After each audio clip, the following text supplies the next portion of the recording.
friends, welcome to my channel. நம்ம இந்த வீடியோல எதை பத்தி பார்க்க போறோம்னா இந்த parts of speechல இன்னைக்கு preposition பத்தி தான் நம்ம இந்த வீடியோல பார்க்க போறோம். நான் ஆல்ரெடி இந்த parts of speechல 5 types பத்தி நான் வீடியோ போட்டிருக்கேன். அது என்னலாம்னா noun, pronoun, adjective, verb, adverb. Okay, இந்த 5 டைப்ஸ் பார்த்துட்டு இத பாருங்க. அப்பதான் உங்களுக்கு இது ஈஸியா புரியும். ஓகே फ्रेंड्स, வீடியோக்குள்ள போறதுக்கு முன்னாடி நம்ம சேனலை ஃபர்ஸ்ட் டைம் பாக்குறீங்கன்னா சப்ஸ்கிரைப் பண்ணுங்க. இந்த வீடியோ உங்களுக்கு பிடிச்சிருந்தா லைக் பண்ணுங்க. ஓகே, நீ வீடியோக்குள்ள போகலாம். ஓகே, சிக்ஸ்த் ஒன் தான் என்னது? preposition. ஓகே, இதோட தமிழ் மீனிங் என்னன்னா உறுப்பிடை சொல். ஓகே, இது preposition அப்படின்னா noun or pronoun.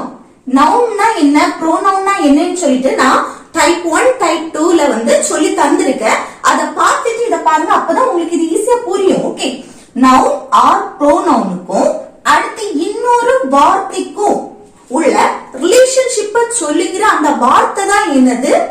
preposition. Okay, இப்போ இந்த நவுன்னா என்ன? நவுன்னா எதுக்கெல்லாம் பெயர் இருக்கோ அது எல்லாமே என்னது? நவுன். ஓகே, எதுக்கெல்லாம் பெயர் இருக்கோ அது எல்லாம் நவுன். இந்த ப்ரோனவுன் அப்படின்னா இந்த நவுனுக்கு பதிலா யூஸ் பண்ணக்கூடிய அந்த வார்த்தை தான் என்னது? ப்ரோனவுன். ஓகே, அப்போ இந்த நவுன் ஆர் ப்ரோனவுனுக்கும் இன்னொரு வார்த்தை, அந்த வார்த்தை வந்து என்னது? நவுனா இருக்கலாம், இல்ல வெர்பா இருக்கலாம், இல்ல அட்வர்பாவும் இருக்கலாம். ஓகே, அந்த இன்னொரு வார்த்தைக்கும் உள்ள ரிலேஷன்ஷிப். ஓகே, இந்த ரிலேஷன்ஷிப்பை சொல்லுகிற அந்த வார்த்தை தான் என்னது? preposition. ஓகே, உங்களுக்கு எக்ஸாம்பிள் பார்க்கும்போது புரியும். பாருங்க, புக் வந்து டேபிள் மேல இருக்கு. நம்ம சொல்லுவோம்ல, உன் புக் வந்து அந்த டேபிள் மேல இருக்கு. அப்போ புக்குன்னு இருக்கு. புக்குங்கிறது ஒரு நவுன், ஒரு பொருளோட பெயர். டேபிள், டேபிள்ங்கிறதும் ஒரு பொருளோட பெயர். அப்போ இந்த ரெண்டுமே என்னது? நவுன். இந்த ரெண்டு நவுனுக்கும் உள்ள ரிலேஷன்ஷிப்பை சொல்லுகிற வார்த்தை தான் என்னது? preposition. இப்போ புக் டேபிள் இருக்கு அப்படின்னு சொல்லும் போது அதுல ஏதாவது ஒண்ணு மிங்கிள் ஆகுது? எதுவுமே இல்ல, சென்டென்ஸே ஃபார்ம் ஆகாத போல இருக்கு. ஆனா பாருங்க, புக் வந்து டேபிளுக்கு மேல இருக்கு. ஓகே, புக் டேபிளுக்கு மேல இருக்கு அப்படின்னு சொல்லும் போது அந்த ரிலேஷன்ஷிப் பாருங்க, இதுதான் என்னது? preposition. மேலே அப்படின்னு சொல்றது. ஓகே, இப்படி இந்த ரெண்டு வார்த்தைகளுக்கும் இடையில உள்ள இந்த ரிலேஷன்ஷிப்பை சொல்லுகிற இந்த வார்த்தை தான் என்னது? preposition. அடுத்து பாருங்க, பால் வந்து பாக்ஸுக்கு உள்ள இருக்குன்னு சொல்றேன். இந்த பால் பாக்ஸ் இருக்கு அப்படின்னு சொல்லும் போது மீனிங்ஃபுல் ஆகுமா? இல்ல. இந்த பால் வந்து பாக்ஸுக்கு உள்ளடி இருக்குன்னு சொல்றேன். அப்ப அந்த பால் பாக்ஸுக்குள்ள அப்படின்னு சொல்றோம்ல, இதுதான் என்னது? preposition. ஓகே, அடுத்து பாருங்க, டேபிளுக்கு கீழே ஒரு கேட் இருக்கு. இல்ல பாருங்க, டேபிள் இருக்கு, அந்த டேபிளுக்கு கீழே ஒரு கேட் இருக்குன்னு சொல்றேன். ஓகே, அப்ப அந்த கீழே இதுதான் என்னது? preposition. ஓகே, preposition என்ன? நவுன் ஆர் ப்ரோனவுனுக்கும் இன்னொரு வார்த்தைக்கும் உள்ள ரிலேஷன்ஷிப்பை சொல்றதுதான் என்னது? preposition. preposition என்னன்னு சொல்லிட்டு புரிஞ்சுதுன்னா, preposition வந்து நிறைய இருக்கு. அதுல வந்து நான் இம்பார்ட்டன்ட் preposition பத்தி நான் ஆல்ரெடி வீடியோ போட்டிருக்கேன். பாருங்க, preposition of time. டைம் ரிலேட்டடா நம்ம பேசும்போது இந்த at, on, in இந்த மூணையும் எங்கெல்லாம் யூஸ் பண்ணலாம்னு சொல்லிட்டு நான் டே 16ல வீடியோ போட்டிருக்கேன். ஓகே, அடுத்து பாருங்க, preposition of place. இந்த பிளேஸ் மென்ஷன் பண்ணி பேசும்போது இந்த at, on, in வந்து எங்கெல்லாம் யூஸ் பண்ணுவோம்னு சொல்லிட்டு டே 21ல நான் போட்டிருக்கேன். இந்த at, on, in வந்து ரொம்ப ரொம்ப இம்பார்ட்டன்ட். அது வந்து டைம் ரிலேட்டடாவும் பேசுவோம், அதே போல பிளேஸ் மென்ஷன் பண்ணியும் பேசுவோம். ஓகே, அடுத்து என்னன்னா preposition for and since. இது வந்து டே 18ல வீடியோ போட்டிருக்கேன். ஓகே, இத வந்து பார்க்காதவங்க இத பாருங்க. இத தவிர்த்து இருக்க வந்து preposition பத்தி ஒரு சில preposition பத்தி நான் எடுக்கிறேன். சரியா? ஓகே, இதுல வந்து above. இந்த above preposition பத்தி பார்க்கலாம். ஃபர்ஸ்ட், above அப்படிங்கறதும் ஒரு preposition தான். above மீனிங் என்னன்னா மேலே அப்படின்னு அர்த்தம். above அப்படின்னா மேலே அப்படின்னு அர்த்தம். இப்ப பாருங்க, மேலே அப்படின்னா the picture is hung above the sofa. the picture is hung அப்படின்னா பிக்சர் வந்து தொங்க விடப்பட்டுள்ளதுன்னு அர்த்தம். ஓகே, பிக்சர்னா என்னன்னு தெரியும்ல, ஒரு படம். அந்த பிக்சர் வந்து hung, hungனா தொங்க விடப்பட்டுள்ளது. ஓகே, அப்போ the picture is பிக்சர் வந்து தொங்கவிடப்பட்டுள்ளது. எங்க? சோஃபாக்கு மேல. அபோனா என்னது? மேலேன்னு அர்த்தம். அப்போ சோஃபாக்கு மேல அப்படின்னு அர்த்தம். இப்போ பாருங்க, இது ஒரு சோஃபான்னு எடுத்துக்கோங்க. இந்த சோஃபா இருக்கு. சோஃபாக்கு மேல என்ன தொங்க விடப்பட்டிருக்கு? பிக்சர். இத வந்து பிக்சர்னு எடுத்துக்கோங்க. ஓகே, இது சோஃபா, இது பிக்சர். அந்த சோஃபாக்கு மேல என்னது? பிக்சர் வந்து தொங்க விடப்பட்டுள்ளது அப்படின்னு இருக்கு. அது சோஃபாக்கும் பிக்சருக்கும் இடையில கேப் இருக்கு பாருங்க. இப்படிதான் இருக்கணும். இந்த சோஃபா இருக்குது, அந்த சோஃபாக்கு மேல டச் ஆகாம ஒரு பொருள் இருக்குன்னா அங்கதான் என்ன யூஸ் பண்ணணும்? above யூஸ் பண்ணணும். புரிஞ்சுதா? இப்போ சோஃபா இருக்கு, இந்த சோஃபா இதுன்னு வச்சுக்கோங்க. இந்த சோஃபாக்கு மேல ஒண்ணு டச் ஆகாம இப்படி தொங்கிட்டு இருக்கு அப்படின்னா அங்கதான் என்னது யூஸ் பண்ணணும்? above. ஆனா above என்னது? மீனிங் மேலே, மேலேன்னு தான் அர்த்தம். ஆனா என்னது? டச் ஆகாம மேல இருக்கணும். டச் ஆகாம மேல இருந்தாதான் அதுக்கு மீனிங் என்ன? above. இப்போ டச் ஆகி அந்த பிக்சர் இருக்கு. இது வந்து சோஃபா. அந்த சோஃபாக்கு மேல டச் ஆகி அந்த பிக்சர் இப்படி இருக்கு அப்படின்னா அங்க என்ன யூஸ் பண்ணணும்? ஆன் யூஸ் பண்ணணும். ஓகே, ஒரு பொருளை டச் ஆகி அதுக்கு மேல இருக்கு அப்படின்னா அங்க வந்து ஆன் யூஸ் பண்ணணும். இப்போ the picture is hung on the sofa அப்படின்னு எழுதணும். டச் ஆகி இருந்தா. இது டச் ஆகாம இப்படி இந்த சோஃபாக்கு மேல இப்படி ஒண்ணு இருக்கு அப்படின்னா அப்ப அங்க above யூஸ் பண்ணணும். above எங்க யூஸ் பண்ணணும் தெரிஞ்சதுல? ஓகே, அடுத்து பாருங்க. there is a mirror above the table. Okay, there is a mirror. ஒரு மிரர் இருக்கு, அது வந்து டேபிளுக்கு மேல இருக்கு. ஓகே, டேபிளுக்கு மேல ஒரு மிரர் இருக்கு அப்படின்னு அர்த்தம். ஓகே, there வந்து என்னது? Dummy subject. தேர்னா என்னது மீனிங்? அங்கே. அங்கே டேபிளுக்கு மேல ஒரு மிரர் இருக்கு அப்படின்னு அர்த்தம். ஓகே, அப்போ டேபிளுக்கு மேல, இப்போ டேபிள், இத வந்து டேபிள்னு எடுத்துக்கோங்க. இந்த டேபிளுக்கு மேல மிரர்னா என்னது? கண்ணாடி. இந்த டேபிளுக்கு மேல கண்ணாடி மிரர் இருக்கு, அது டச் ஆகாம இருக்கா? இப்படி டச் ஆகாம இருக்கு அப்படின்னா அங்க என்ன யூஸ் பண்ணணும்? above. there is a mirror above the table. இது டச் ஆகி இருக்கு. இப்போ இந்த டேபிள் இருக்கு, இந்த டேபிள டச் ஆகி இப்படி இருக்கு அப்படின்னா அங்க ஆன் யூஸ் பண்ணணும். on the table. ஓகே, புரிஞ்சுதா? இப்ப above எங்க யூஸ் பண்ணணும்? மேலே. ஆனுக்கு மீனிங்கும் மேலேன்னு தான் அர்த்தம். ஓகே, aboveனாலும் மேலே, ஆன்னாலும் மேலே தான். ஆனா ஒண்ணு டச் ஆகி இருக்குன்னா ஆன் யூஸ் பண்ணணும், டச் ஆகாம இப்படி இருக்குன்னா above யூஸ் பண்ணணும். ஓகே, அடுத்து நெக்ஸ்ட் ப்ரிபோசிஷன் பாருங்க. ஓவர். ஓவர்னாலும் அதுக்கு மீனிங் என்னது? மேலே அப்படின்னு அர்த்தம். ஓகே, இப்ப பாருங்க. the bird is flying. the bird is flying அப்படின்னா பேர்ட்னா பறவை, flyingனா பறந்து கொண்டிருக்கிறது. ஓகே, பறந்துட்டு இருக்கு அப்படின்னு அர்த்தம். அப்ப இந்த பறவை வந்து பறந்துட்டு இருக்கு. the bird is flyingனா பறவை பறந்துட்டு இருக்கு. அது எங்க? Over the building. பில்டிங்க்கு மேலே. ஓகே, பில்டிங்க்கு மேல பறவை வந்து பறந்துட்டு இருக்கு. இது எப்படின்னா இப்போ ஓவர், அப்புறம் above, அப்புறம் ஆன், இந்த மூணுமே என்னது? மேலேன்னு தான் அர்த்தம். இப்போ ஓவர் எங்க யூஸ் பண்ணணும்னா, இப்போ இந்த பில்டிங் இருக்கா, இந்த இத வந்து பில்டிங்னு எடுத்துக்கோங்க.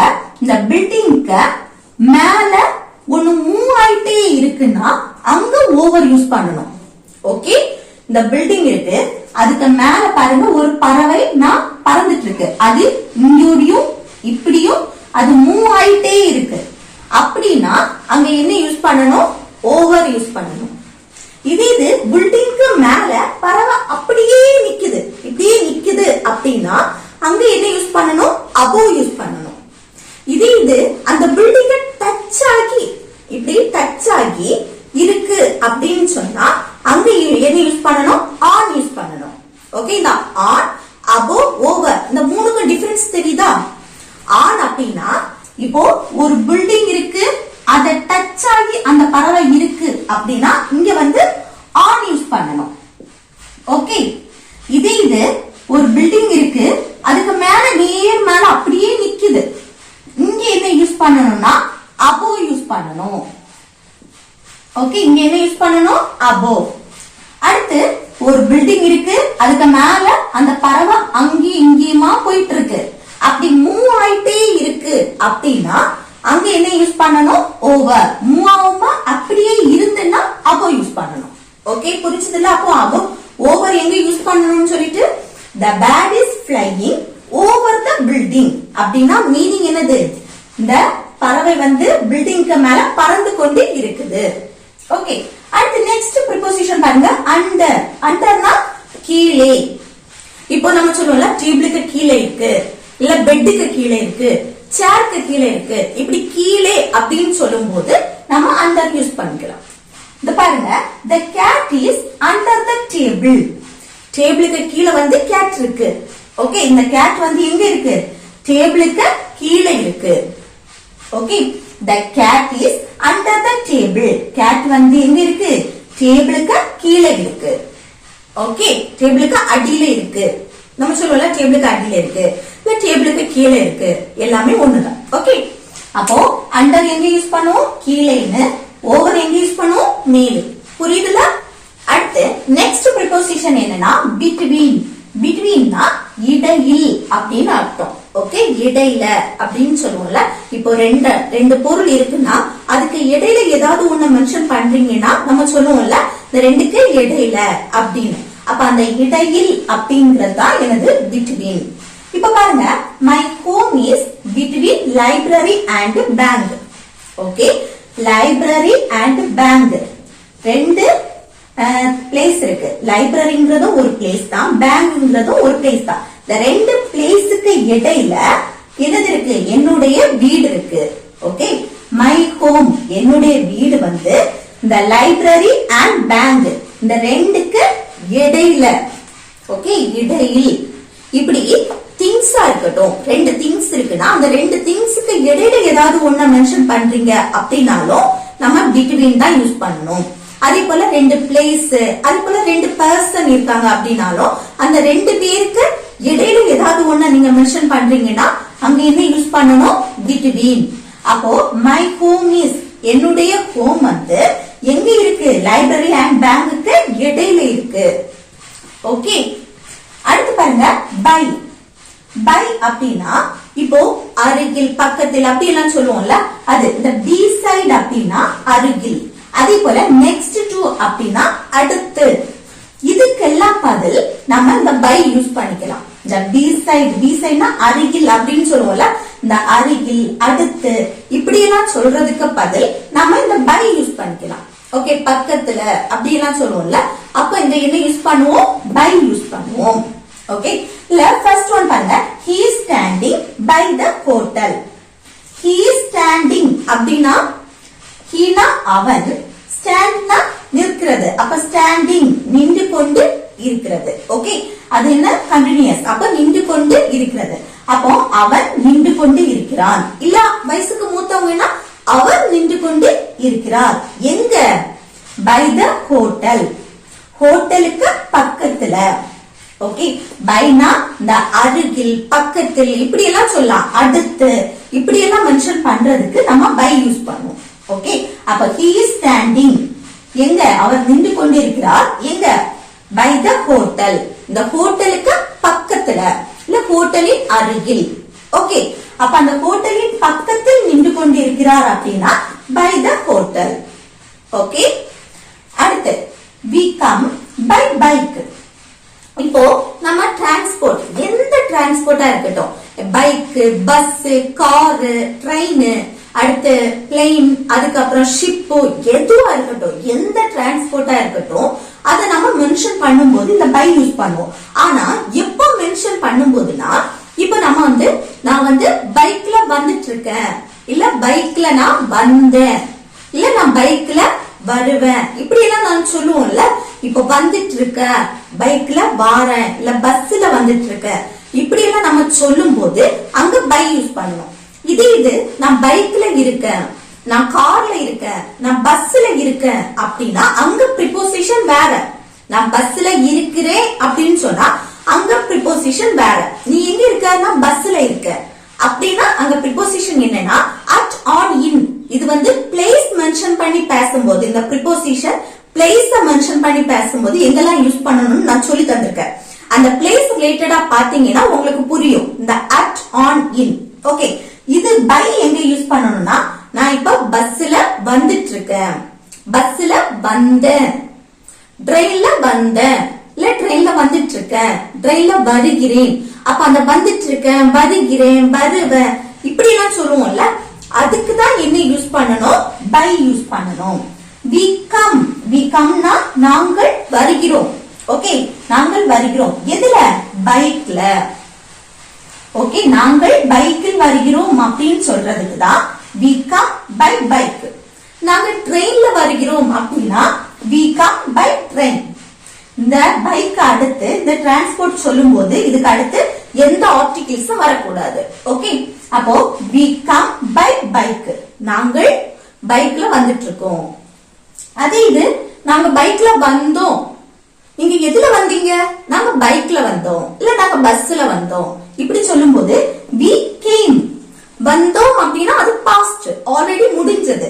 அப்போ came, we came by bike, இல்லனா we came by bus. புரிஞ்சதுல? ஓகே, நெக்ஸ்ட் ஒன் பாருங்க. you must be here by 6 o'clock. இப்போ இது எங்க யூஸ் பண்ணணும்னா, இப்போ நம்ம சொல்லுவோம்ல 6 மணிக்குள்ள நீங்க வரணும், 6 மணிக்குள், 7 மணிக்குள் நான் இந்த ஹோம்வொர்க்க முடிச்சிருவேன், 8 மணிக்குள்ள நான் தூங்கிடுவேன், அடுத்து இந்த மண்டிக்குள்ள நான் இந்த ப்ராஜெக்ட சப்மிட் பண்ணிடுவேன், அடுத்து இந்த மாசத்துக்குள்ள எங்களுக்கு எக்ஸாம் முடிஞ்சிரும், அப்படி இந்த மாசத்திற்குள், இந்த வாரத்திற்குள், அடுத்து அடுத்த வருஷத்துக்குள், நம்ம சொல்லுவோம்ல அடுத்த வருஷத்துக்குள்ள நான் கார் வாங்கிடுவேன், அப்ப அந்த அடுத்த வருஷத்திற்குள், இப்படி இந்த 8 மணிக்குள், அந்த குள் சொல்லுவோம்ல 8 மணிக்குள், 6 மணிக்குள், அடுத்து இன்னைக்குள், நாளைக்குள், அப்படி அந்த குள் சொல்லும் போது இந்த பை யூஸ் பண்ணணும். இப்ப பாருங்க, you must be here by 6 o'clock அப்படின்னா யூனா நீ, மஸ்ட்னா கண்டிப்பா, ஹியர்னா இங்கே அப்படின்னு அர்த்தம். by 6 o'clock 6 மணிக்குள் அப்படின்னு அர்த்தம். அப்போ நீ 6 மணிக்குள்ள கண்டிப்பா இங்க வரணும் அப்படின்னு அர்த்தம். ஓகே, நீ 6 மணிக்குள்ள கண்டிப்பா இங்க வரணும், வர வேண்டும் அப்படின்னு தான் இதுக்கு அர்த்தம். அப்போ பை எங்கெல்லாம் யூஸ் பண்ணலாம்? பை வந்து இந்த பக்கத்தில், அருகில், அடுத்து அப்படின்னு சொல்றதுக்கு இந்த பை யூஸ் பண்ணுவோம். அடுத்து இந்த டிரான்ஸ்போர்ட், இப்போ நான் வந்துட்டு இருக்கேன், நான் பஸ்ல வந்துட்டு இருக்கேன், ட்ரெயின்ல வரேன், இப்படி எல்லாம் நம்ம சொல்லும் போது அந்த வந்துட்டு இருக்கேன், வருவேன், வருகிறேன், இப்படி எல்லாம் சொல்லுவோம்ல, அதுக்கு பை யூஸ் பண்ணணும். அதுக்கு அடுத்து இது 6 மணிக்குள், இன்னைக்குள், அடுத்து அடுத்த வருஷத்துக்குள், 2024க்குள், இப்படி எல்லாம் நம்ம சொல்லுவோம்ல, இதுக்குள்ள நான் இதை முடிச்சிருவேன், இந்த அசைன்மெண்ட இதுக்குள்ள சப்மிட் பண்ணிடுவேன், அடுத்த மாசத்துக்குள்ள நாங்க வேற வீடு மாறிடுவோம், இப்படி எல்லாம் நம்ம வந்து அந்த மாசத்துக்குள், வருஷத்துக்குள், அந்த குள் சொல்லும் போது பை யூஸ் பண்ணும். ஓகே, இப்போ ப்ரிபோசிஷன் நம்ம கொஞ்சம் முக்கியமான ப்ரிபோசிஷன் பத்தி பார்த்துட்டோம். உங்களுக்கு இந்த ப்ரிபோசிஷன் எல்லாம் புரிஞ்சிருக்கும்னு நினைக்கிறேன். இதெல்லாமே நம்ம அடிக்கடி யூஸ் பண்ணுவோம், இதெல்லாம் உங்களுக்கு தெரிஞ்சிருக்கணும், எங்கெல்லாம் யூஸ் பண்ணணும்னு சொல்லிட்டு இதெல்லாமே பேசிக் தான். ஓகே ஓகே ஃப்ரெண்ட்ஸ், இந்த வீடியோ உங்களுக்கு பிடிச்சிருந்ததுன்னா லைக் பண்ணுங்க, ஷேர் பண்ணுங்க, கமெண்ட் பண்ணுங்க. ஓகே, நெக்ஸ்ட் வீடியோல பார்க்கலாம். தேங்க்ஸ் ஃபார் வாட்சிங்.